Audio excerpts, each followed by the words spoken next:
Would you stay till the morning light? Or would you follow me? Or would you let it be if I leave tonight?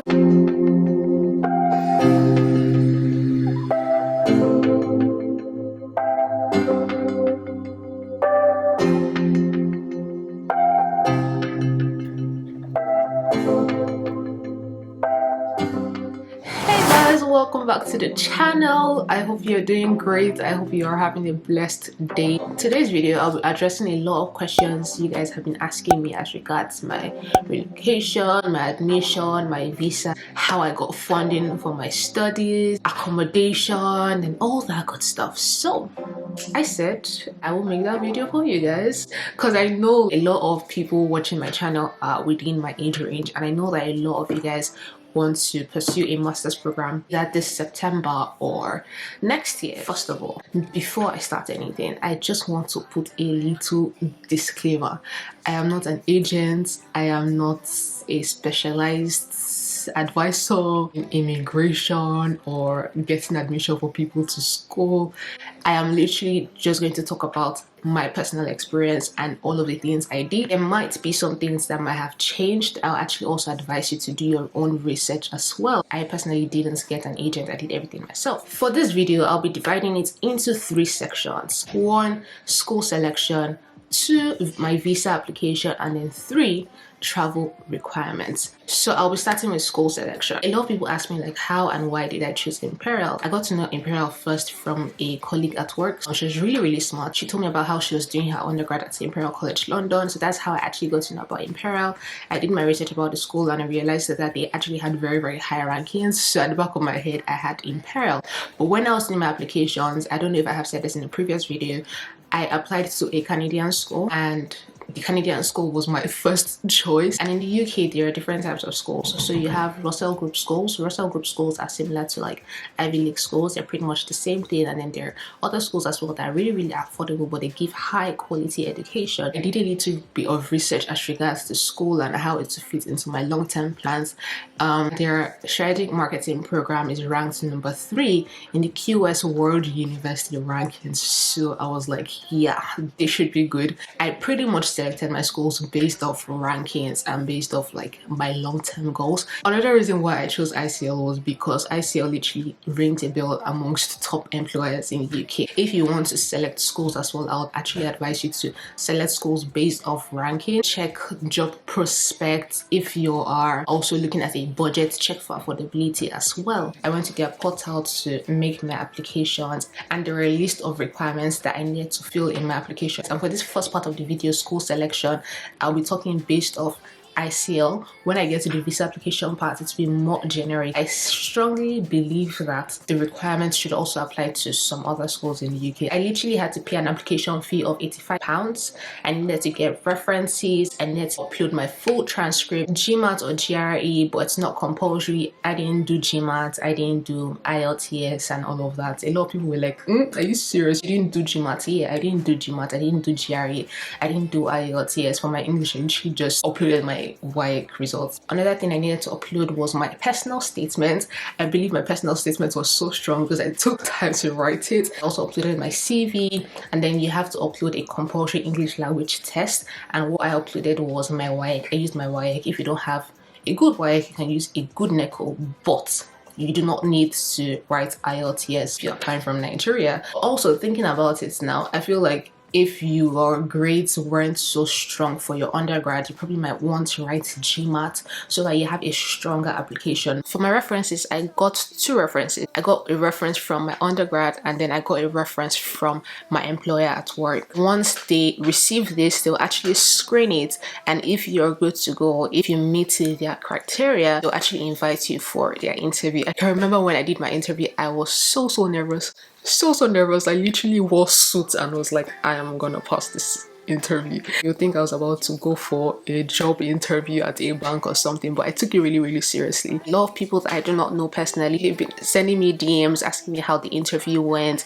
They're about to also do their interview and they don't know what to say. All I can say is they literally want to see your personality shine through all of the questions that you'll be answering if you do not want to apply to ICL. This should also apply for your interview. Try to be as relaxed as possible. Relaxed yet embody confidence. Relaxed yet allow your personality to shine through you. The interview wasn't with a physical person, it was on one of their platforms. So what they did was put up a question on the screen, have time to put my answers together, click on record, answer the questions, and then send to the admission team. So after my interview, I waited for about 2 weeks. I was so nervous that I was like, oh God, please, I need to get this. I got a conditional offer. What's a conditional offer? A conditional offer simply means that yes, we like you, yes, you are fit and sound for our program, you're smart, but we still need you to meet some certain conditions before we give you an unconditional offer. In order for them to give me an unconditional offer, I needed to upload a college approved English language test at ICBS level. I needed to meet academic conditions of the offer. So in the first stage, I uploaded my transcripts, but now they literally wanted to receive the transcript from school directly.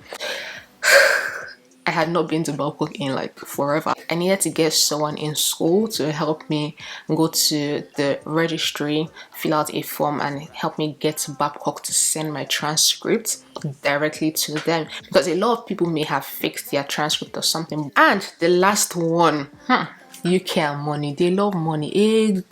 They literally wanted me to pay a 10% deposit towards my tuition fee to show that yes, I am serious and I want to go ahead with the program. Still under the school section, once they have sent you an unconditional offer, the next thing is for you to upload the unconditional offer to their portal, and they would give you what they call CAS. Now that CAS was a hell of a ride for me, because in order for me to get my CAS from the school, I needed to meet some extra requirements. I needed to have met all conditions of my offer and gotten an unconditional firm status.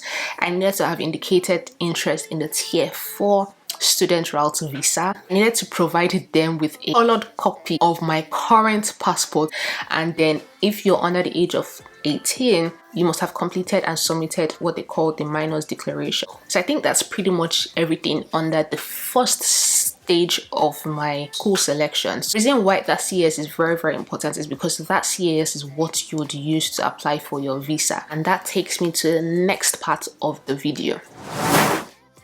Now, visa application. Visa application is that stage where a lot of people get anxious because they do not want to get rejected. I was also in that phase as well. If I can apply for my visa by myself, like I said, I didn't use an agent. It was literally a friend of mine that helped me clarify a few things during my visa application, but trust me, it's not that hard. If you want to make use of an agent, you're free to do it. For my visa application, the requirements are: 1, you need a current and valid passport. 2, you need a CAS, that's a confirmation of acceptance to study. You need proof of funds in your account, and this proof of funds is usually meant to be in your account for about 28 days before you apply for your visa. UK wants to see that you have the funds to actually sustain your living when you eventually come into the UK. As at last year, the minimum amount you need to have in your account is £12,000. They want to see that you can actually foot the bills for the cost of living. A lot of people can't afford to have £12,000 or 10 million naira in their account. There are some companies, I guess, that can loan you this money and it will be in your account for a while before you apply for your visa. Or you can use a family account. It could be your dad, it could be your mom. All they have to do is show the £12,000 proof of funds in their account, which will be printed as a statement of account. That will be a document that you also need to hold handy when applying for your visa. Another thing you need is your birth certificate. Another requirement is a TB test.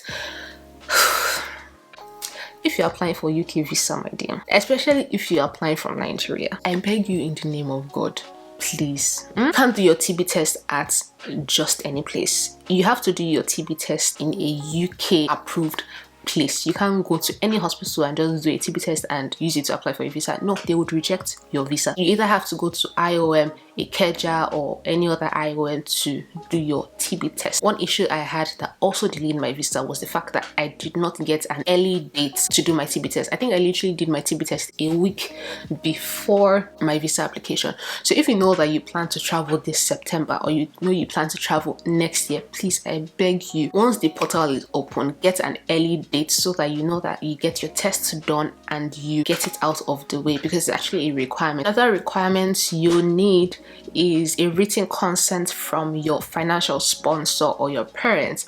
I personally got a written consent from my dad to go ahead with my visa application. So all of these requirements are not just free requirements. For a visa, you're going to spend a lot of money. So I'm going to be talking about what you'll be paying for. I am talking based off how much I paid and a range that you should be looking out for. So for my TB test, I paid 57,800 to IOM Ikeja. For the student visa fees, I paid £498. I also paid for what's called an immigration health surcharge. Please be writing all these things that I'm saying now. Write every single thing down. What this immigration health surcharge is all about is you pretty much paying your health bills in advance if you're going to be staying in the UK for 6 months or longer, and this payment is made online as part of your visa application. I paid $1,008. Another thing I want you to note is that if you're going to making your visa application from Nigeria, you would making it through TLS Contact. On the TLS Contact, I paid for assisted service to upload the documents.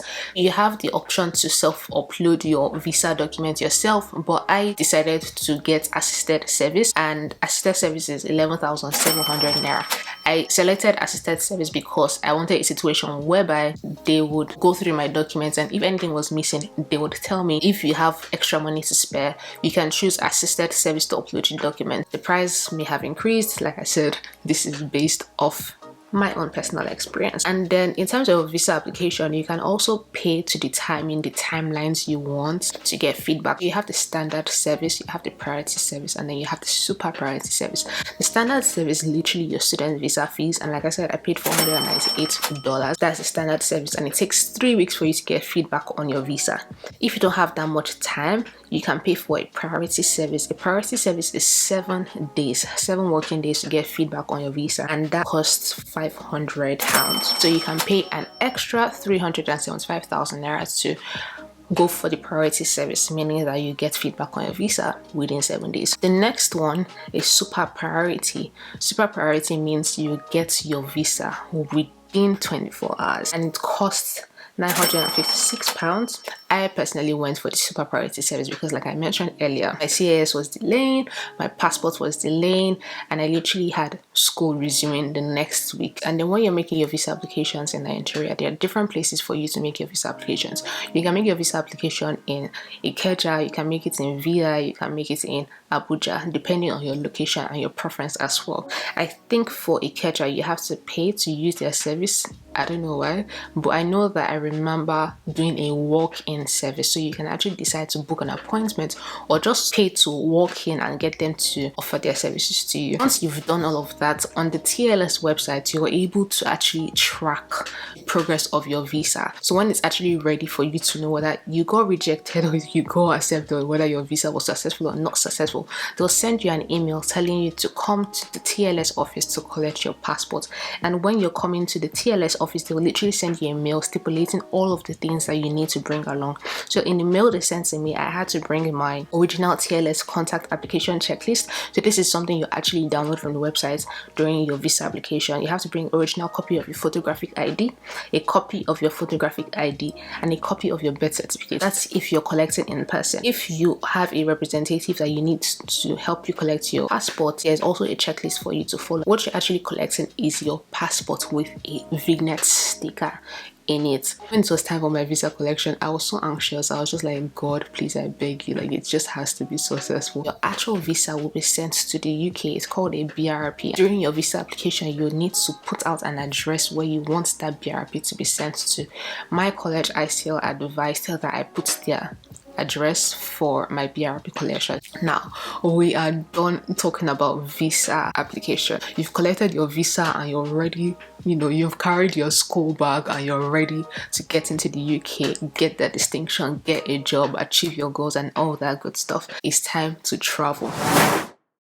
This part of the video will be talking about travel requirements. What the UK has done is they have put countries into categories. So you have red list countries, that is countries that have serious travel requirements. You have amber list countries and then you have green list countries. There are also requirements for if you're vaccinated or if you've not vaccinated, but like I mentioned, I'm just going to be talking based off my experience. I was in Nigeria when I made my visa application, and as at that time Nigeria was under amber list until recently the UK decided to put Nigeria under red list and we fired back and they moved us back to amber list. But I digress. Nigeria was under amber list and the requirements were as follows. So if you're in Nigeria and you were to travel into the UK, you're meant to do a COVID test within 72 hours before your travel and book a day 2 and a day 8 test for when you arrive in the UK. Be writing because all this talking that I'm talking. My day 2 and day 8 test that I booked before I traveled, I booked using Boots and I paid £136. That's approximately 102,000 naira. Another travel requirement is this: you need to fill what they call a passenger locator form on the UK and UK visa and immigration website. The entire essence of this passenger locator form is for the UK to track and trace, because on the passenger locator form you're going to input your flight details, your arrival date, your arrival time, and a lot of other details. So before you travel into the UK, make sure you fill that passenger locator form, and after filling your passenger locator form, you are ready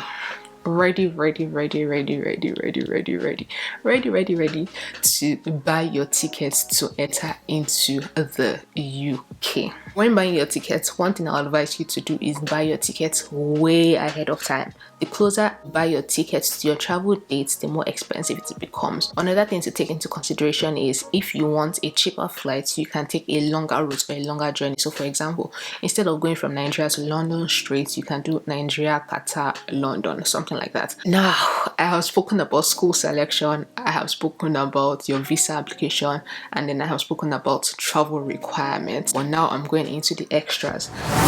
Another thing I know I have not addressed, but I got a question on it in the comment section, was scholarships.